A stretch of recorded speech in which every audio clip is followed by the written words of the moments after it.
Hey everybody, this is Eric Mueller, the host of The Eric Mueller Show. You're tuned in to the podcast that explores what makes any successful person's inner clock tick by unlocking the most impactful tools within their success portfolio. I'm joined today by Aaron Marcum, who has developed the Entrepreneur's 8 Laws to eliminate unhealthy stress, flourish personally, and create the good life. Let's head on over to the interview.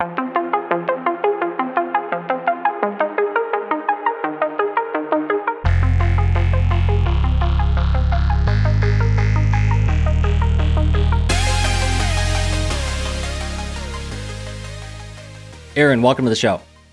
Good to be here, Eric. I'm excited to just kind of let it flow, right? And explore some of these 8 laws and some of the things that I think will be really helpful for any kind of entrepreneur, Absolutely. So, yeah. Yeah. I was reading, before this interview and doing research on you, and I was just getting so excited about this topic because I'm like, I need to hear this message, being pretty early on in the entrepreneurial journey and learning from people through this show. And it's just you don't know, I feel like, how to tackle those stressful issues until you've walked it yourself. And so I think this is going to be great to hear from you. And really, Aaron, before we dive deep into that entrepreneurial story and really the expertise you have on really helping entrepreneurs achieve happiness and reduce burnout, we want to know what makes up your success portfolio.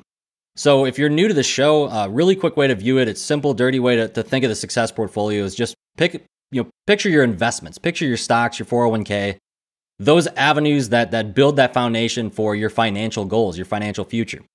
And here on the Eric Mueller Show, I really want to discover how successful people like Aaron invest in themselves and build that foundation for their success. So Aaron, start us off here. What are some skills, traits, habits, mindsets that make up that success portfolio for you? Yeah, for me, business, it's the B quadrant, right? We all hear that. And the I quadrant is the 2 areas which I spend the majority of my entrepreneurial ventures and efforts in, but also the space that people overlook. When I say business, I mean it's the multiple employees. I've had quite a career in the healthcare space. It's particularly in home care. I created a company called Home Care Pulse, founded it. Think of JD Powers of home care, where I believe now we work with over 4,000 in-home care providers in measuring their satisfaction, performance benchmarking. That was my baby. I founded that company, and they've gone on to do incredible things. So that's the B quadrant. I've done many things. I still continue to be in that kind of B quadrant of business, of building businesses to create wealth. Investment quadrant, most of my stuff's in real estate. I love real estate, commercial. I have some commercial buildings, things like that. But the third quadrant that people overlook more than anything is right here, right?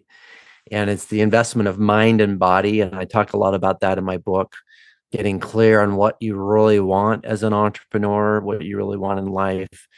And so I spent a lot of time, at least the last few years. 2016 was this kind of pivotal year for me, where I was about 25 pounds heavier than I am today.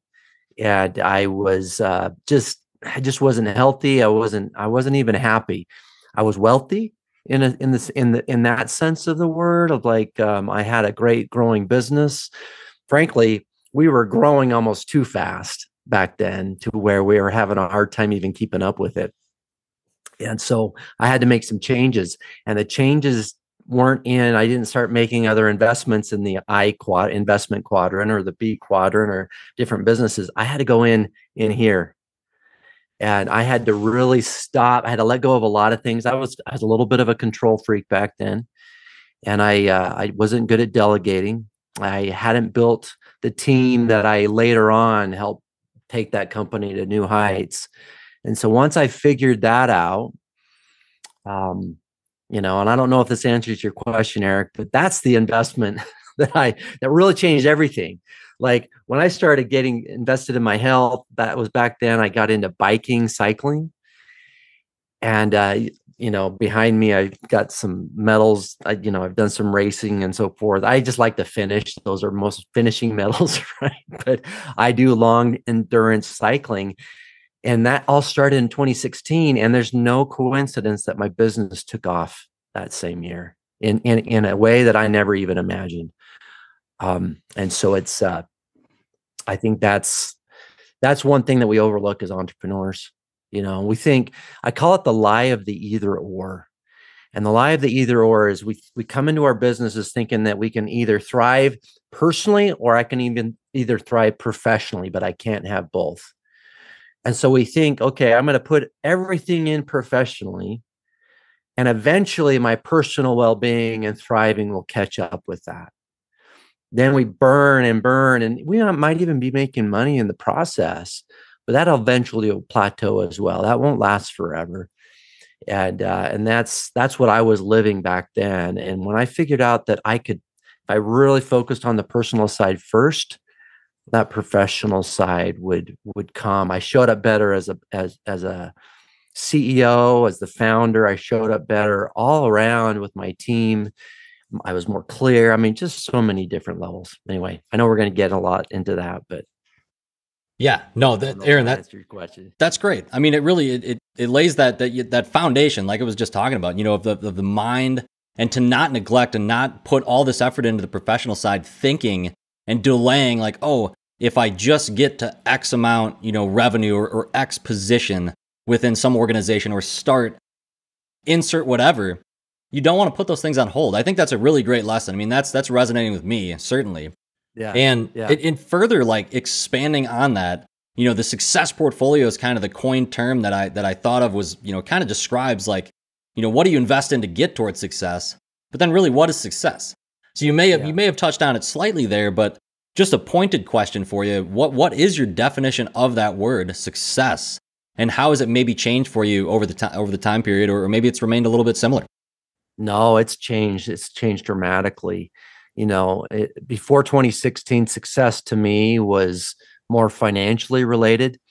It was also not just financially. It was the kudos, the validation, the attaboys. You know, Aaron, you're amazing. You're Aaron. You've done so many great. You've changed an industry. Like, literally, the impact that company had on that whole industry was incredible. We leveled up the standard of care and all these great things. And I was getting accolades, awards, things like that. And people were just telling me how great I was. And I was seeking it.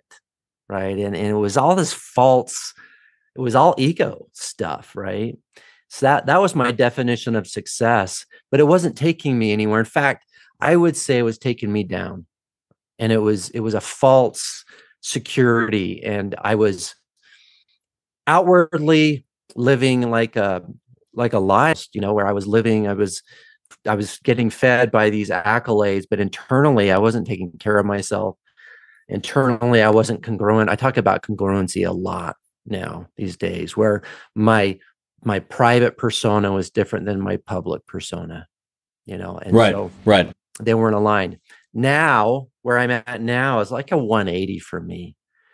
It's success for me, and Aristotle says it best, and when he talks about the good life, and I talk about this in the book, is that complete life is that I want a life of meaning and purpose, a life that is impactful. And I do a lot of things now anonymously, because that's not what I'm going for. If I'm gonna donate, or if I'm gonna do something for somebody else, I want it to be real, and I think in doing so, in that approach, I get so much more out of that relationship, and so does the other person, right? When we're not there to validate one another, we're there to be real with one another. And so that congruency is success for me. When I am the same person in private as I am in public, and they are aligned with each other, I'm present in my relationships.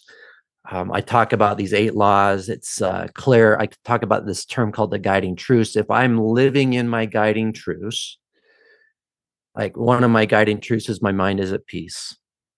Another one is my life is filled with abundance. I have one professionally related. That's my ventures create freedom. And Dan Sullivan, who's my coach, he wrote the book 10X is Easier Than 2X with Ben Hardy. I don't know if you've read that book. Great book. But he calls it the 4 freedoms. And so for me to answer, this is kind of the culmination of this whole answer, is the 4 freedoms are freedom of time, money, relationships, and purpose. If I'm living those 4 freedoms, that's the good life for me.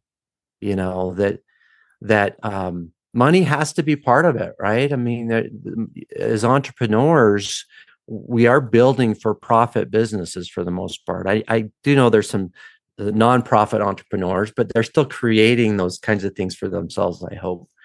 So anyway, right. That's my term of success. It's like, it's not just about money. There's 3 other elements in those 4 freedoms that I try to focus on. Got to have time for my family. A guiding truth for me is also my family receives of my time. And I have 9 guiding truths that guide and direct me that way. So, yeah, well, you just shared 4 of those, right? There, Aaron. So we'll loop back and we can go through, you know, the full 9 or see, you know, maybe they relate to the 8 laws. We'll get to that as well. Yeah, they do. You know, but just to kind of rehash and regroup here. So basically, you are a successful entrepreneur who founded and scaled several multi-million-dollar companies. And then roughly 9 years ago, you know, 2015 timeframe, you had reached that financial success, but you were burned out and struggling to find that happiness. Yeah. That led you down a path to explore, you know, the area of positive psychology. And you actually got a master's in that applied positive psychology from the University of Pennsylvania.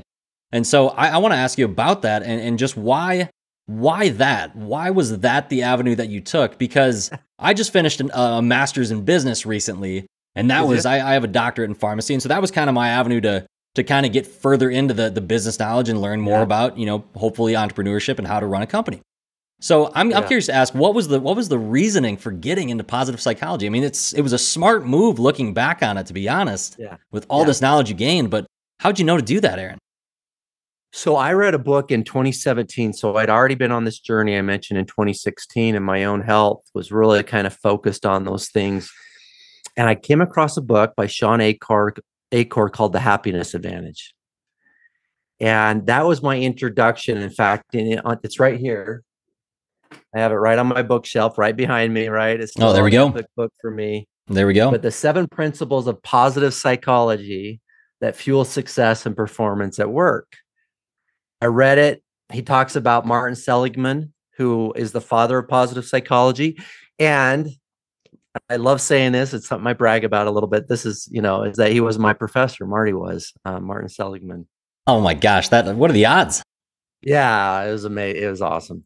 So that was 2017. But because I was still running a growing business, CEO of Home Care Pulse, I could not go, because every month at the time, that program, they'd have people from all over the world. It's the #1 program in the world for this. They'd have people from all over the world come to that program. And I wanted to do it for entrepreneurs. I mean, even back then, and especially in the in-home care space where there's 30, 40,000 entrepreneurs, I wanted to help them. I saw them burning out and stressed and all the uncertainties of healthcare and all those different things. But I wanted to not just know, I mean, I learned about self-development, Tony Robbins. I love all of their work, right? I'm a big fan. But I also wanted to know the science behind well-being and why some people thrive and why some people don't. But again, I couldn't invest in the program at the time. I exited Home Care Pulse in 2020. COVID hits, and then UPenn takes that whole program virtually. And so now I was able to take the program, and it really was an amazing experience. It was live virtual, so it was, you know, I was sitting in a virtual room with Marty and other amazing, Angela Duckworth came, and we, you know, the author of Grit. So we had just an amazing experience. And my whole focus of that program was, and positive psychology, so people understand, is the science of well-being. It's why do some people thrive and why do some people don't? When Martin Seligman and Chris Peterson are really the co-founders, along with Mihai Csikszentmihalyi, was another. It's kind of a trifecta there. Those three. Sure. In founding that movement, but they they were tired of the reactive psychology, like behavioral, like waiting till people had problems to fix them and so forth. Positive psychology is about proactive. Like, let's get in front of it. Let's help everyone thrive. And for me, it's all been about the entrepreneur.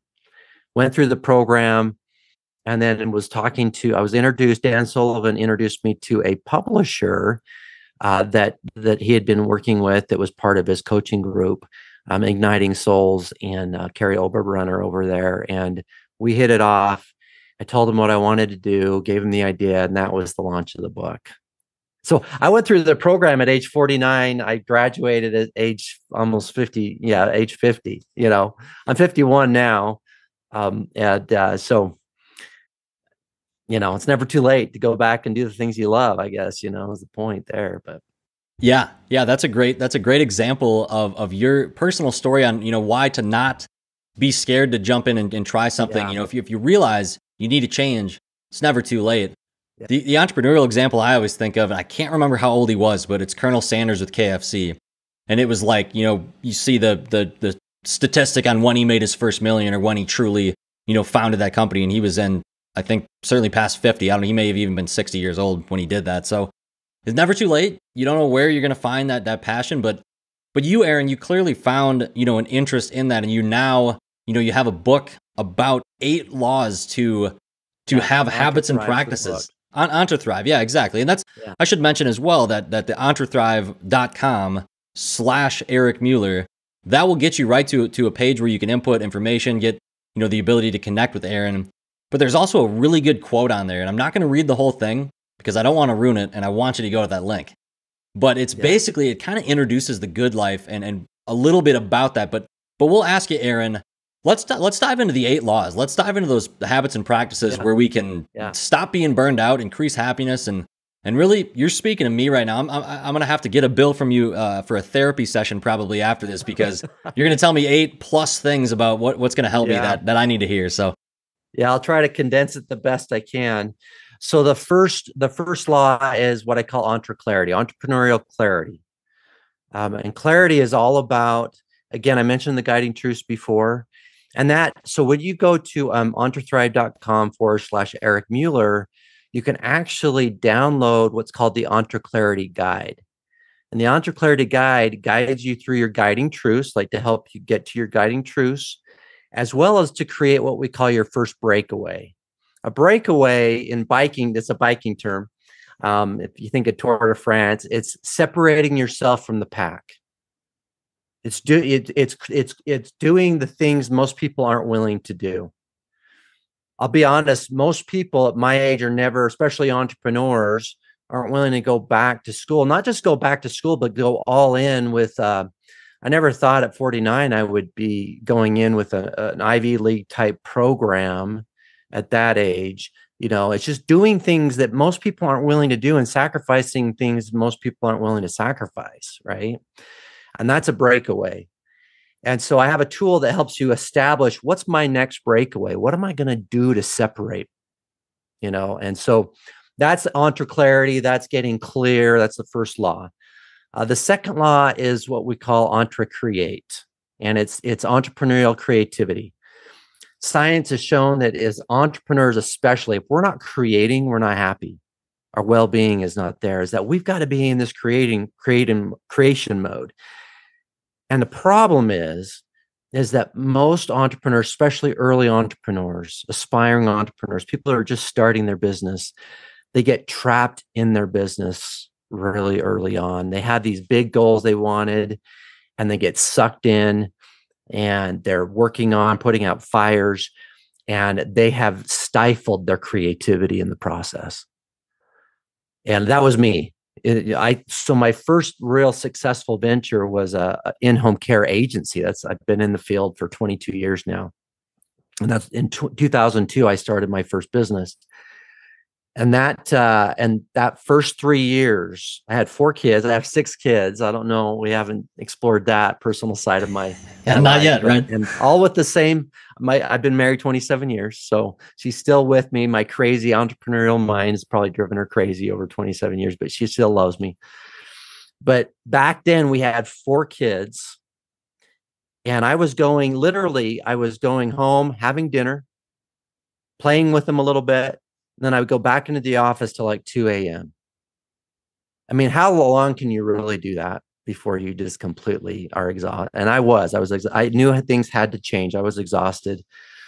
And then I made some real important changes back then, to where the point, after about 7 years in that business, I moved my family 4 hours north of where my business was at. Didn't sell it at the time. I had a great operator running it, and it continued to grow. And so a lot of these practices, I still kind of continue. And the practice I've continued for years is the creative practice. I call them deep thrive sessions, where I, a few times a week, go really deep into learning, growing, sometimes not even business related. I'm just trying to invest in myself. Meditation, journaling, those kinds of things. And I have in that chapter, I break that down and how to do that. That's the second law. Third law is the grit, the grit. And grit is like imperative. And I break it down in 5 different levels of grit. So I call them the levels of grit. And so the first one is curiosity. Like, that's when you have the idea, right? Like, maybe I should do that. Maybe I should start that company or that venture. And that's that curiosity. And again, each level, as you get deeper into these levels, your grit gets more solid. You can persevere through almost anything at the 5th level. So the curiosity stage, that's the early on, you're doing a little bit of research. The interest phase is you're going all in with the research, right?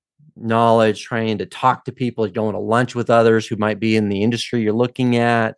You're just kind of exploring.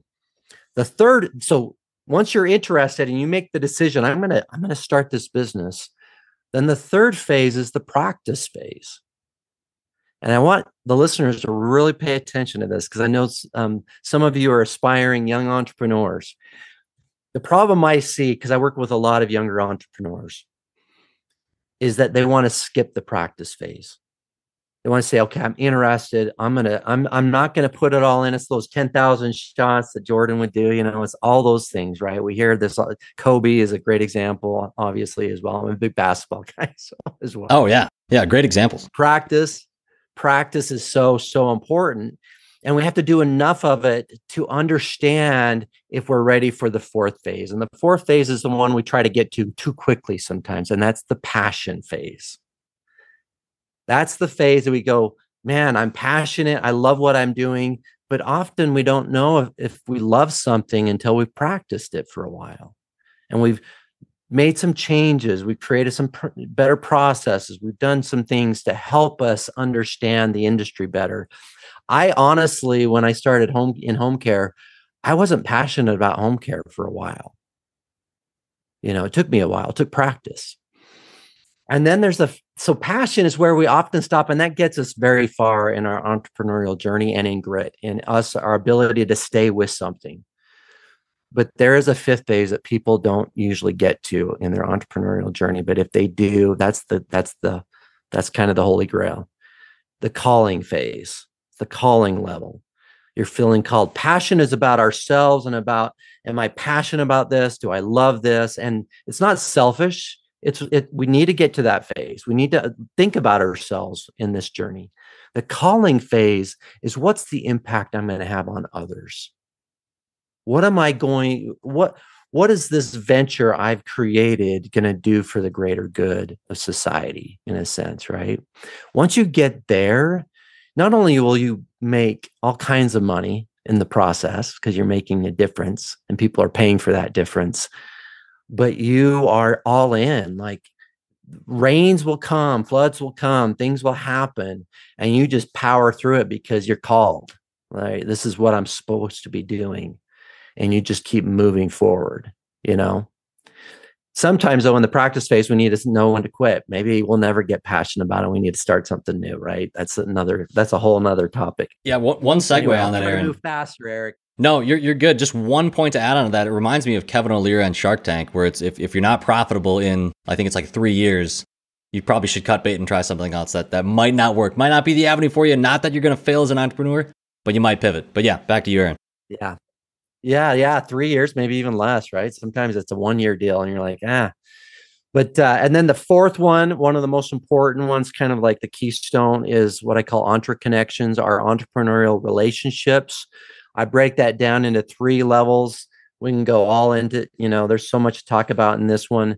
Sean Acor talks about some of this in this book, but it's all about being congruent. That's the first phase. Like, our relationships won't get deep and won't get real if we're not the person we are in public as we are in private, that we're not congruent with ourselves, right? That affects our relationships. To becoming congruent, I go into the how about that. I even have a congruent assessment that you can take when, inside the book, or you can go to on our website. And then present, that's the second one. Like, we have to learn how to be present in our relationships. And why is that important? What does that do for our well-being? And then I also talk about this kind of third phase, high quality connections. Jane Dutton, she's an organizational psychologist. She goes all into this whole concept. But high quality connections, those are just your one-on-one real connections with, sometimes with people we don't even know, but really elevate our well-being. Like, before we started talking and recording here, Eric, that was a high quality connection, right? Where you and I started going back and forth a little bit. Like, having those every day in our lives enhances our well-beings in ways that we just don't even understand. And looking for those opportunities, Uber drivers, people like that. Like, I had an Uber driver give me a hug. I put it in the book one time because we had such a high quality connection. Came around, hugged me. I've never gotten a hug since from an Uber driver, but it was amazing. It changed my whole week. Yeah. Oh my gosh. Yeah. Feel better. Yeah. So that connections. Fifth one, faith. And I'm not just talking faith in a higher power and faith in God. There's 3 levels: faith in ourselves. Like, we call it in the positive psychology world, self-efficacy, like believing that we can figure it out. We can do hard things as an entrepreneur, and belief in ourselves. The second one is faith in others. And I'll tell you, I would not be a successful entrepreneur. I share a very personal, intimate story in the book about a good friend of mine, Dale Green, a mentor. He's since passed. He passed away in 2022 of cancer. But he believed so much in me. And I even get emotional talking about him because he not only did he invest in my company way back when, but he was like, I'm not investing in you, Aaron. I'm sorry, I'm not investing in the product, Aaron. I'm investing in you. And that was how he, that belief, that faith in me made a huge difference. So faith in others, putting our faith in others, giving them our faith. Like, my executive assistant right now, she's been with me for a little while. She had my passwords in the first week. I trusted that I had a good hiring practice. She has my bank accounts, I mean, I gave her my faith and my trust. And you know what that did to our relationship? Elevated it in the workplace. Right. Oh, yeah. Yeah. Yeah. Amazing. And then the third one is faith in a higher power. Science has shown, and the research is out there, that when we have a faith in a higher power, then our well-being is improved.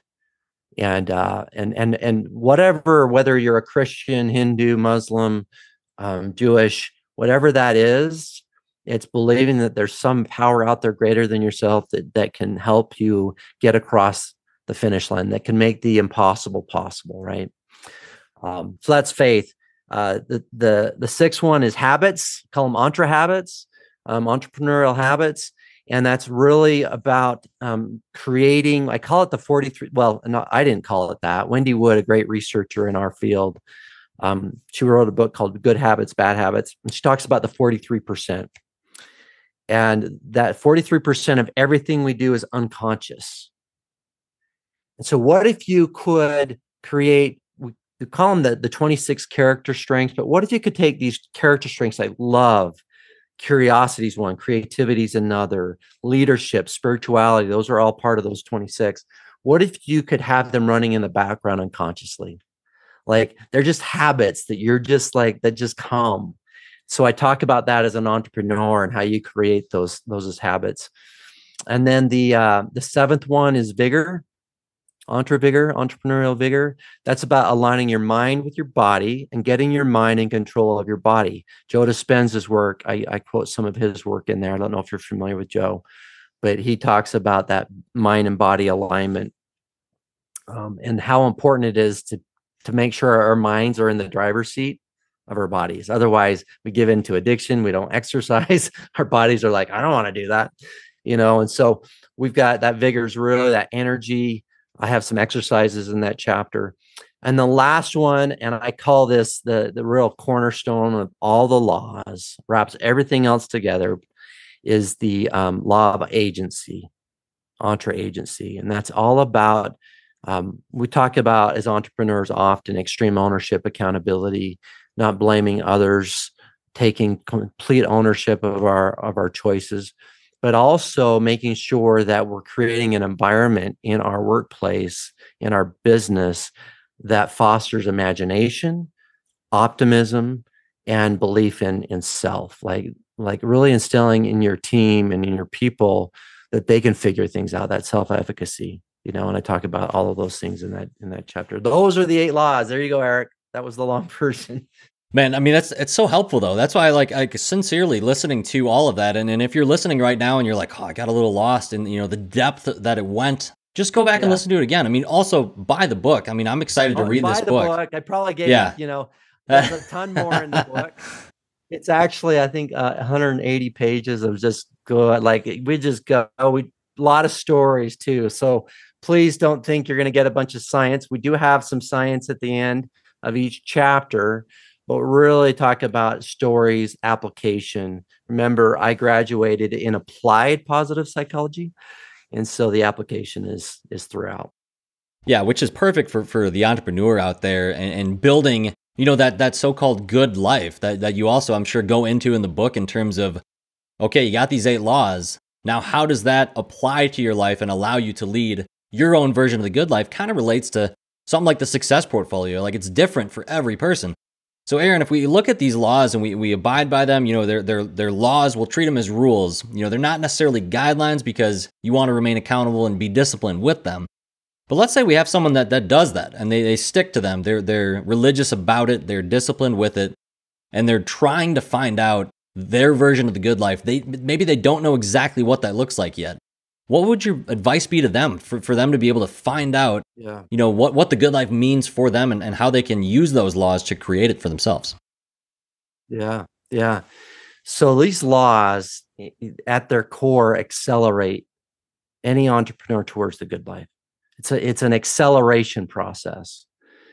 I even have a diagram in the introduction that shows all of the challenges, stress, financial stressors. It's kind of the circle, and then the laws kind of wrap around it. And then there's an arrow. It's the acceleration arrow, and that gets them to the financial freedom that they seek, and the other 3 freedoms that we talk about: time, relationships, and purpose as well. And that's when we level up on our getting clear on what we want, on our guiding truths, have that type of compass. When we deepen our grit, when we take time to create, like really working on the business, when we really enhance our relationships at work and at home and focus on that, when we deepen our faith in ourselves and faith in others and give that faith and delegate to more capable people. I wouldn't be the entrepreneur I am without that. Like no entrepreneur, I don't care if it's Elon Musk or anyone else, there's people running it in the background. You know what I'm saying? That you have to have faith in, that you have to trust. That has done more for my well-being than I think anything else, is surrounding myself with all the right people. That's one of the main laws, and helping me level up my well-being and the good life, like living the good life. And everyone's good life is a little bit different. I think for an entrepreneur, those 4 freedoms that I mentioned that Dan Sullivan created, they're synonymous with almost every entrepreneur. We all want it, right? If we were really truly honest with ourselves. But health, vigor, habits, like all of those things, the culmination, if we're just even 80% at each one of those, we'll be living the good life. It just comes naturally. Money will follow. The financial freedom follows when we're actually dialed in on those 8 laws. I hope Yeah. that answered. Oh, yeah. Yeah, for sure. It reminded me of something you said earlier, just kind of on the topic of you do need that financial aspect to provide yourself with the other avenues. So it's like, although you could think, it'd be great to eliminate money completely, maybe. I mean, entrepreneurs are certainly in it to become profitable. I think most of the time to get financial freedom or not be tied to, a full-time job or have to go trade their hours for money.